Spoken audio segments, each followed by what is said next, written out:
안녕히 주무셨어요. 6월 28일 화요일 손으로 묵상 시작합니다. 오늘 우리에게 주신 하나님 말씀은 스바냐서 3장 8절부터 11절까지 말씀이고요. 말씀의 제목은 그때는입니다. 같이 한번 읽어볼게요. 그러므로 나를 기다려라. 나 주의 말이다.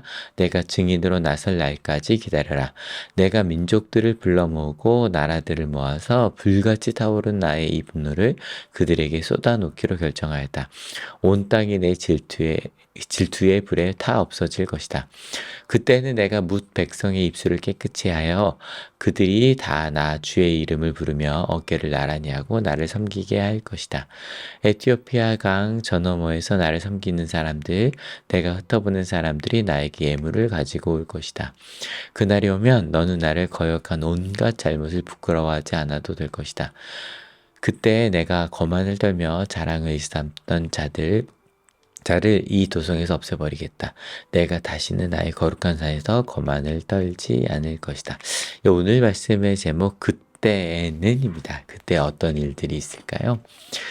다시 한 번 말씀 보면요. 그러므로 나를 기다려라 라고 되어 있어요. 그러므로 아마 그 앞 이야기일 거고요. 저희가 주일날부터 손으로 쓰고 있는 스바냐 3장 전체 이야기일 거예요. 다시 한번 조금만 가서 볼게요. 3장 1절에 이야기합니다.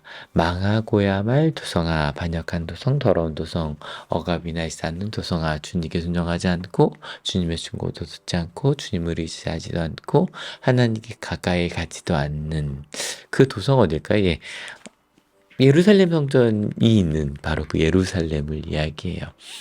근데 그 예루살렘이 유다 백성이 뭐 이미 북이스라엘에 다 끌려간 상태고 남유다, 이스라엘이 다윗의 자손들이 하나님을 따라가지 않았어요. 근데 이야기하시는 거예요. 그럼에도 불구하고 하나님을 따르지 않았음에도 불구하고 그 안에 그 도성 안에 계신 주님은 공평하시고 부당한 일을 하지 않으시고 아침마다 매일이요 매일 바른 판결과 어김없이 공의를 나타내시는 분이라는 거죠.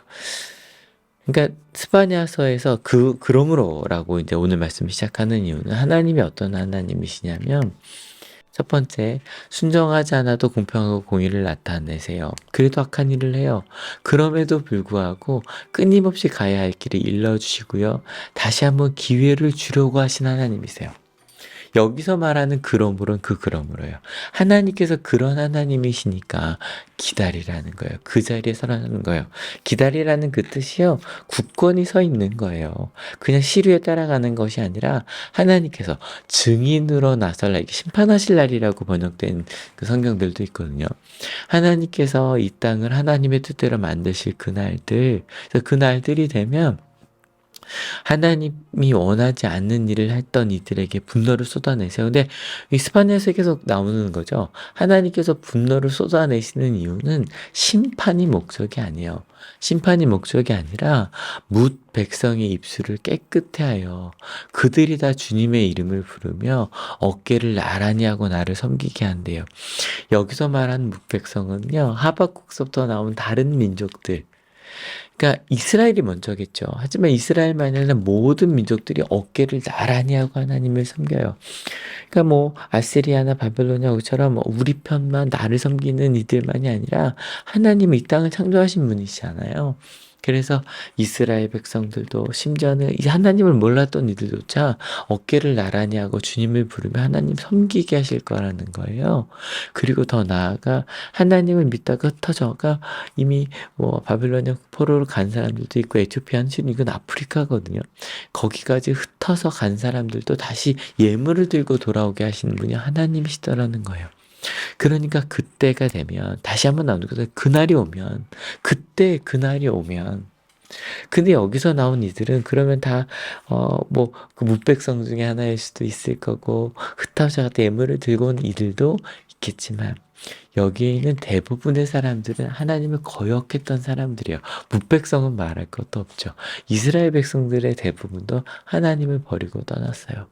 근데 그들이 나중에 하나님을 알게 되고 주님을 부르며 오게 되는 날에는 부끄러워하지 않아도 될 거래요. 왜요? 하나님께서 용서하셨으니까요. 여러분, 자녀들을 혼내는 이유는 혼내는 게 목적이 아니죠. 그들이 하나님의 소중한 사람이고 너 너무 사랑받기 위해 태어났고 그래서 그걸 잘 가기 위하여 그것을 위해 때로 혼내지만 혼내는 게 목적이 아니잖아요. 그들이 돌아오면 그래 그렇게 태어난 목적대로 하나님의 자녀로 살아가면 되는 거예요. 그래서 그렇게 자녀로 살아가는 그 시대에는요. 거만을 떨며 살던 사람들 자랑하던 사람들이 더 이상 존재하지 않는 거죠. 그러면 그 단지 넌 용서받았다로 끝나는 걸까? 아니에요. 어떻게 해야 되는지는 이미 일러주셨어요. 바로 지난주 말씀이었어요. 주님의 명령을 따르면서 살아가는 이 땅의 모든 겸손한 사람들이요. 주님의 명령을 따라서 그래서 끊임없이 주님을 찾고 올바로 살도록 힘쓰는 거예요. 이미 일러주셨어요. 우리가 모르는 게 아니었죠. 그래서 이 일러주는 것에 대해서 그래서 주님의 명령을 따르고 겸손히 주님을 찾으며 올바로 살도록 힘쓰는 것에 대한 이야기. 주님의 명령을 따르며 겸손히 그리고 주님을 찾기 위해 애쓰는 사람들에 대한 그 이야기. 실은 요시야 왕이 스바냐서가 선언되었던 요시야 1장 1절 할 때 나누었었죠. 그 개혁 이야기는 제가 목요일날 같이 더 나누도록 하겠습니다. 여러분 오늘 우리에게 주신 하나님의 말씀 무엇이었나요? 하나님이 어떠한 분인지 여러분 스바냐 3장을 전체를 좀 저희가 요약을 했거든요. 우리가 하나님께 순종하지 않고 멀리 갔어요. 어제 전도사님도 우리의 모습 같아요 그러셨잖아요.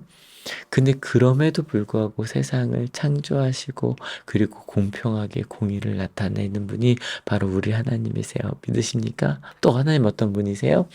우리가 그렇게 잘못된 길로 간다고 할지라도 끊임없이 우리에게 우리가 가야 할 길을 일러주시고 다시 기회를 주기 위해 다시 한번 끊임없이 말 걸어오신 말 우리 하나님이세요. 그래서 그 하나님은요 결국 우리 모든 뭇 백성의 입술을 깨끗게 하시고 그리고 믿는 이나 믿지 않았던 이들까지도 하나님 앞에 다 하나님의 자녀로 모여 하나님의 어깨를 나란히 하고 하나님 섬기게 하실 거예요. 그리고 흩어진 사람들이 예물을 들고 오게 하여 주실 거예요. 그러면 그때 우리는 어떻게 해야 될까요? 부끄러워하지 말라는 말 용서받았다는 거였어요. 아는 거죠. 우리가 그렇게 모르고 알고도 그렇게 갔던 것들을 하나님께서 용서하시는구나. 우리를 사랑하시는구나. 그러니 어떻게 해야 될까요?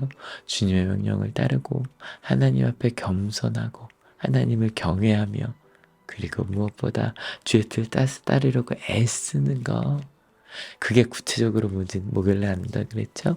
그런 여러분과 함께 또 그러기 위해서 이 손으로 묵상을 함께 묵상하고 있는 우리 하늘 가족들과 함께 이렇게 하나님 말씀을 나눌 수 있어서 너무너무 행복합니다. 같이 기도하시겠습니다. 하나님이 어떤 분인지 다시 한번 우리에게 알려주셔서 감사합니다.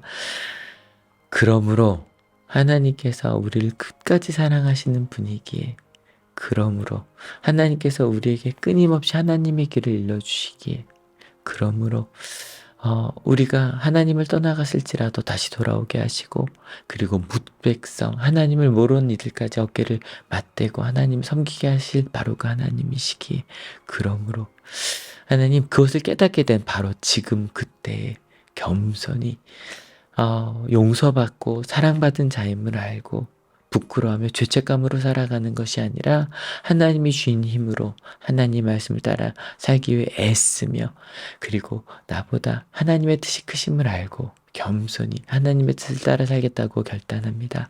하나님 오늘도 그렇게 주의 뜻을 따라 겸손히 살겠다고 결단하는 순종하겠다고 결단하는 하나님의 귀한 자들 머리 위에 예수 그리스도의 사랑과 하나님의 은혜와 성령 하나님의 인도하심이 지금으로부터 영원토록 함께 하옵시기를 간절히 축원하옵나이다.